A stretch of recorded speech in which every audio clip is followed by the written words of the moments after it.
reprogrammed my iPhone tonight and finally taught me how to use it, Mr. Zach Bennoui.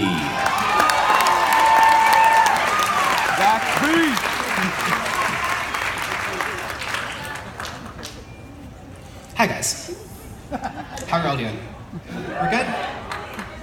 Nice. As far back as I can remember, technology has played a very important role in my life. My world revolves around technology, and it's hard to imagine being without it. My earliest memory of using technology for schoolwork specifically was the Braille sense that was made by hymns. This really changed my life as a student. For the first time, I could access, all the same stuff as anyone else. I could correct mistakes that I made while I was writing documents. I could also check my email, browse the web, use the calculator, and do a lot more besides that. I recall that when I first started using the Braille sense, I was very intimidated. Soon, however, I felt comfortable using many of the features of the note-taker, and I became even more proficient than some of my teachers. Yeah. There you go. And Kevin. Yeah. Kevin has no idea. Whoa. At all.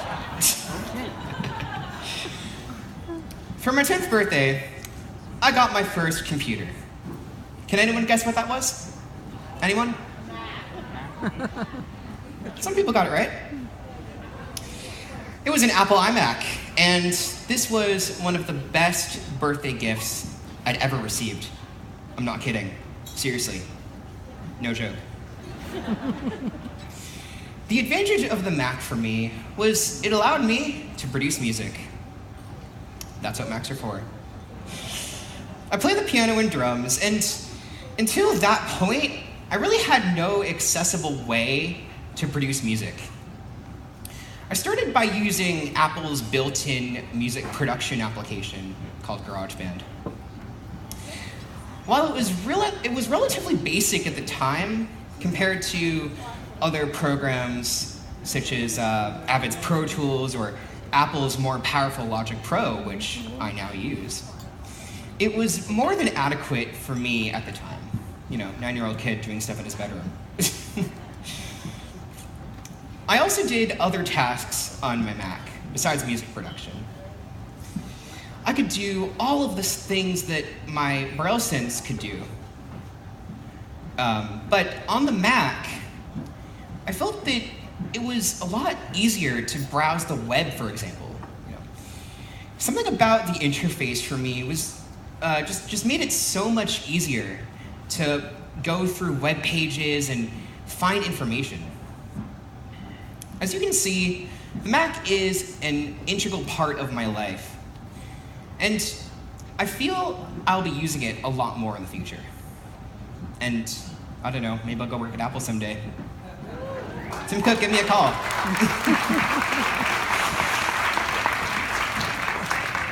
Oh, but we're not done, my friends. There's more. There is much more. In 2013, I got my first iPhone. This was really, exciting for me because it was the first time, ever, that I had a truly accessible cell phone. I already knew how to use most of the features on it because I received an iPod Touch the previous year. I really liked the iPhone because it lets me do all of the things my computer can do, except that it's portable and can fit in my pocket, obviously. Phone, there you go. I also love the iPhone because of, thank you, because of all the apps I can download from the App Store. Being a musician, I naturally gravitated towards those kinds of apps, and let me tell you, there weren't many of them at the time, but that's expanded. But I also found some audio games and other tools to help me in my daily life. At school, I use technology in my computer class to test the accessibility of different applications with my computer teacher. And music tech class, which I have with Robert, who you saw, is great because I get to collaborate with other students in addition to the work I do at home. And this is really starting to sound like an Apple advertisement. Can you just imagine the, Johnny Ive, here at Apple, we make a lot of really good products, and we've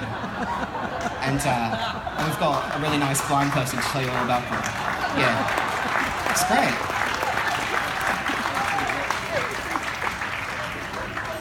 That was a horrible Johnny Ive impression. I'm sorry, I really am.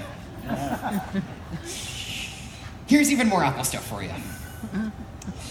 I think that having access to the same tools as everyone else is going to be very important for me as I go into college and eventually get a job. Eventually.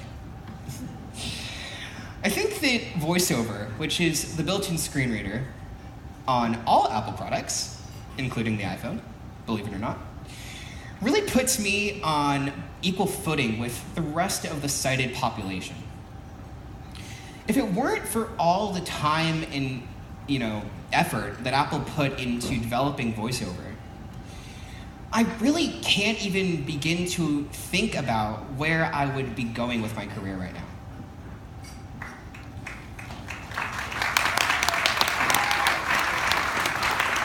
Thank you.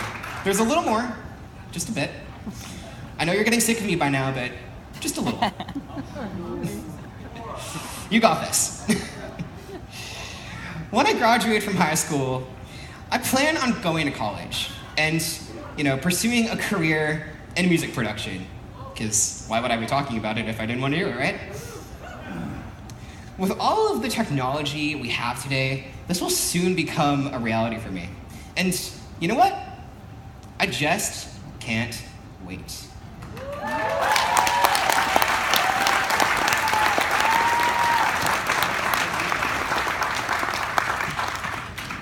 All right.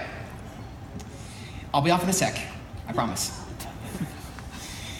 And now, to help me tell you a little bit more about the technology at Perkins, welcome back, Mr. Kevin Bright. Thank you, Zach. Great job. Now, all of you down there just may be wondering, you may be familiar with what Zach has in front of him right now, the Braille Sense. But literally, can I just take it for 1 sec? Yeah, sure, go ahead. And just show it to them. This is a laptop, basically, okay? And as you can see on the bottom, there's the Braille that lifts up and changes each time Zach hits a button to move forward. It's really an amazing device, but here's the deal. Here's the big deal.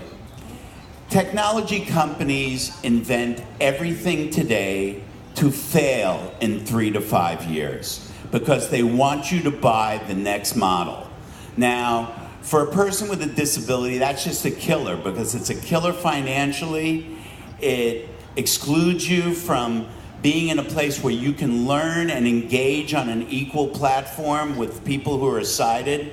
So it's really about building up a fund that's not just for laptops and for phones, although those are going to be so much more important to people who are blind in the future. Just imagine, there's going to be GPS mapping in every building, inside every building, where a blind person could just put a little earwig in their phone, in their ear that connects to a phone, and it will guide them exactly through that building, through elevators, through corridors. They won't need to ask you where I am. They will know where they're going. And it's the same thing about just getting anywhere in the world. Thank you, getting anywhere in the world today.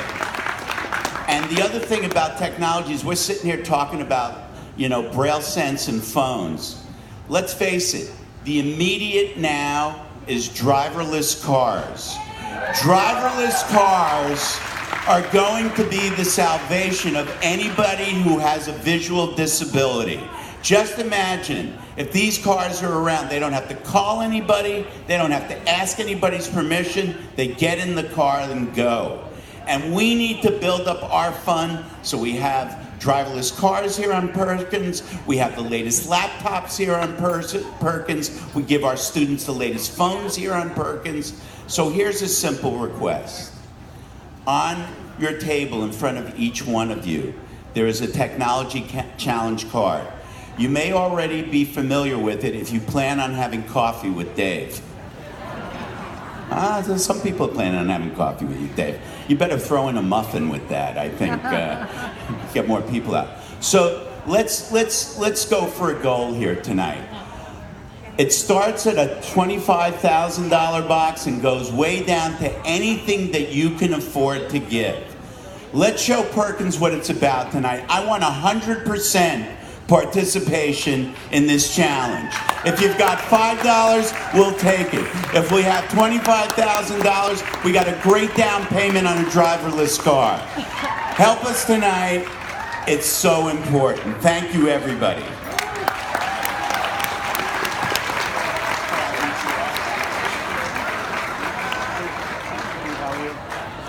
Next, what do we got?